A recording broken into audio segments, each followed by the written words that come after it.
talk about what Donald Trump has to say, because this is a bold statement that is now coming in from the US President-elect Donald Trump, who has suggested once again that Canada should rather merge with the United States, calling it as a potential part in making the two nations great together. Donald Trump, who has criticized Justin Trudeau for his handling of Canada's economy and suggested merging with the United States would actually eliminate trade deficits and security concerns from China and from Russia.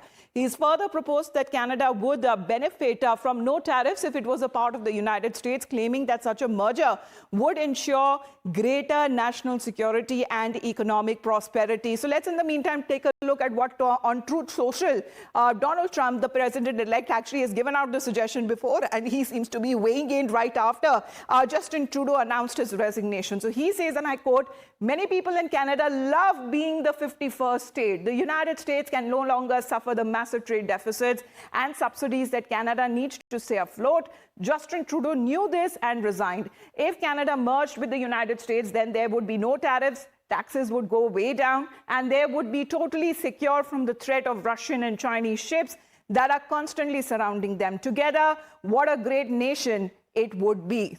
So here is what Donald Trump weighing in, calling for Canada's merger with the United States, saying that together we will be a great nation.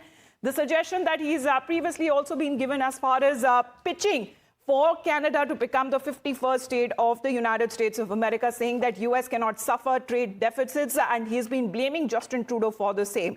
However, when it comes to the US election results post that came out, there were several speculations during when it comes to the developments across the world that has been taking place, exactly what could be the situation when Donald Trump comes to power. So we have Srinjoy with us. Let's get in a word from Srinjoy on exactly when it comes to the developments that have been taking place in Canada, and of course globally what its impact could be. What next for Canada, Srinjoy, especially when the United States President-elect Donald Trump is renewing his pitch for making Canada the 51st state of US?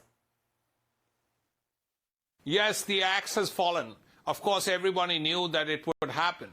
But Justin Trudeau has said that he will no longer be Prime Minister of Canada. Now, this comes after 10 tumultuous years. I mean, as far as his last days would be considered, it has to be remembered that it came after a very bruising conversation with Donald Trump, who's going to be the next president of America. Because Donald Trump is looking at 25% tariff on all exports from Canada. And that's going to hurt the Canadian economy. It'll be dangerous for the Canadian economy. And Donald Trump is a transactional person. You have to argue with Trump. You have to discuss things with Trump. You have to stand up to Trump. Well, of course, we've been talking about globally how equations may change right after Donald Trump soon is sworn in as the next United States of America president. Thank you very much, Srinjoy, for joining in.